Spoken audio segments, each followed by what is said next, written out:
खेल हमारे जीवन का अहम हिस्सा है जो न सिर्फ हमें शारीरिक और मानसिक तौर पर मजबूत बनाते हैं बल्कि ये हमारे मनोरंजन का भी एक बढ़िया जरिया है। पूरी दुनिया में कई तरह के खेल खेले जाते हैं और खेलों के मुकाबले भी होते हैं। जैसे भारत में क्रिकेट को बहुत पसंद किया जाता है और छोटे हों या बड़े सभी इस खेल को जरूर खेलते हैं। खेलों के मामले में दुनिया का सबसे बड़ा मंच ओलंपिक होता है, जहां पर दुनिया के बहुत सारे देशों से आए खिलाड़ी अलग अलग खेलों के लिए प्रतियोगिता करते हैं। ओलंपिक में कई तरह के खेल होते हैं और इसमें सबसे बड़ा पुरस्कार स्वर्ण पदक होता है जो खेलों में सबसे अच्छा परफॉर्मेंस देने वाले को प्रदान किया जाता है। इसके अलावा इसमें सिल्वर और ब्रॉन्ज मेडल भी दिया जाता है। ओलंपिक को खास बनाती है उसके आयोजन में जलाई गई मशाल, जिसका इतिहास उतना ही पुराना है जितना पुराना यह खेल है। क्या आपने कभी सोचा है कि आखिर क्यों ओलंपिक के खेलों में इस मशाल को जलाया जाता है, क्यों इसे इतना खास माना जाता है और क्यों ओलंपिक खेलों की शुरुआत की गई थी? अगर आप ये सब नहीं जानते तो चलिए आज जानते हैं ओलंपिक खेलों के इतिहास को। प्राचीन यूनान में हुई थी ओलंपिक की शुरुआत। माना जाता है कि ओलंपिक गेम्स की कहानी हजारों साल पहले ईसा के जन्म से पहले ही शुरू हो गई थी। इन खेलों को यूनान की राजधानी एथेंस में धार्मिक खेलों के रूप में खेला जाता था। इनका आयोजन उस समय देवताओं के देवता ज़्यूस के सम्मान में किया जाता था। इसके अलावा ये खेल सैनिकों के प्रशिक्षण और युद्ध की तैयारी में भी काम आते थे।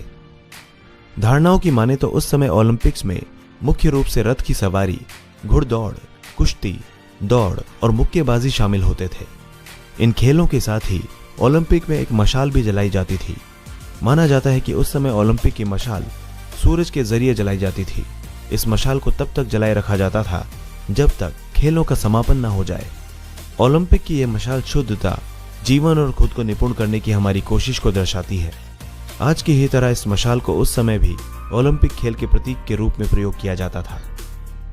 इन खेलों का नाम ओलंपिक रखा गया क्योंकि इसे ग्रीस के ओलंपिया में खेला जाता था।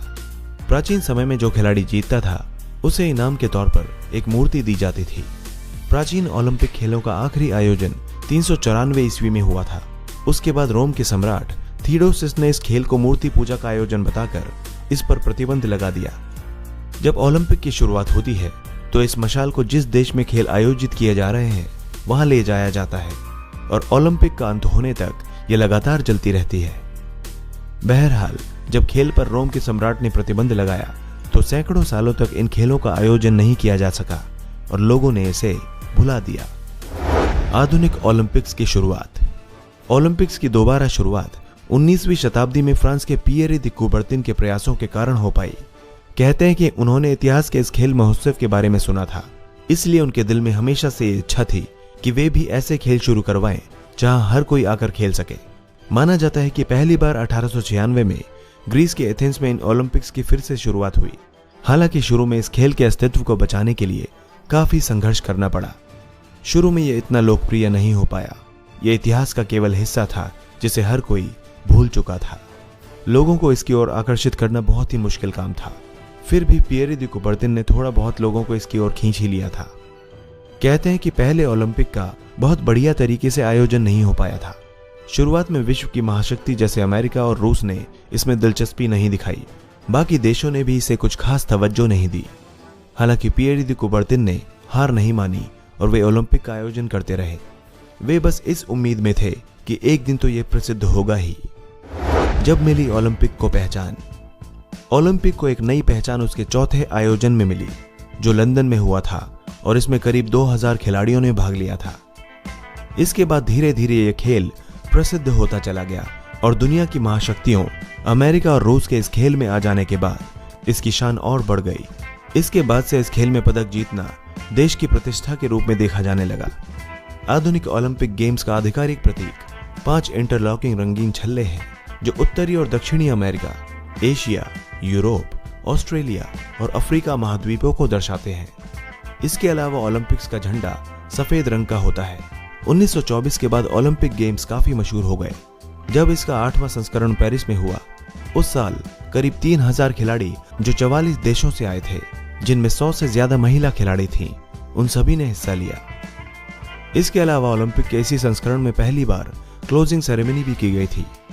इसी साल विंटर ओलंपिक्स में कई खेलों की शुरुआत हुई, जैसे ice hockey, figure skating, biathlon आदि खेलों की शुरुआत इसी ओलंपिक में हुई थी। आज के ओलंपिक गेम्स के नियंत्रण के लिए इंटरनेशनल ओलंपिक कमेटी मौजूद है, जिसकी स्थापना 1894 में पियरे दे कुबर्तिन ने ही की थी। इसका हेडक्वार्टर स्विट्जरलैंड के जेनेवा में है।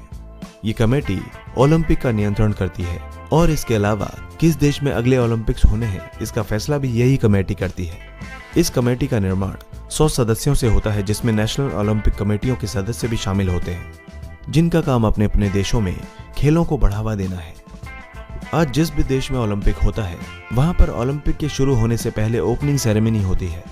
खेल के समापन पर क्लोजिंग सेरेमनी होती है, जो बड़े ही धूमधाम से मनाई जाती है और एक मेले जैसा माहौल बन जाता है। ओलंपिक्स के शुरुआती हालातों को देखते हुए शायद ही कभी किसी ने सोचा होगा कि इतिहास में दर्ज इस खेल को इतना सम्मान और प्यार मिलेगा। बहरहाल ओलंपिक गेम्स में आज कई तरह के खेल शामिल हैं और विंटर ओलंपिक, समर ओलंपिक जैसे संस्करण भी बन गए हैं। दुनिया के कई देश इसमें भाग लेते हैं और विभिन्न देशों से आए खिलाड़ी पदक जीतने के लिए एक दूसरे से मुकाबला करते हैं। ओलंपिक में मेडल जीतना एक बहुत ही सम्मान की बात मानी जाती है।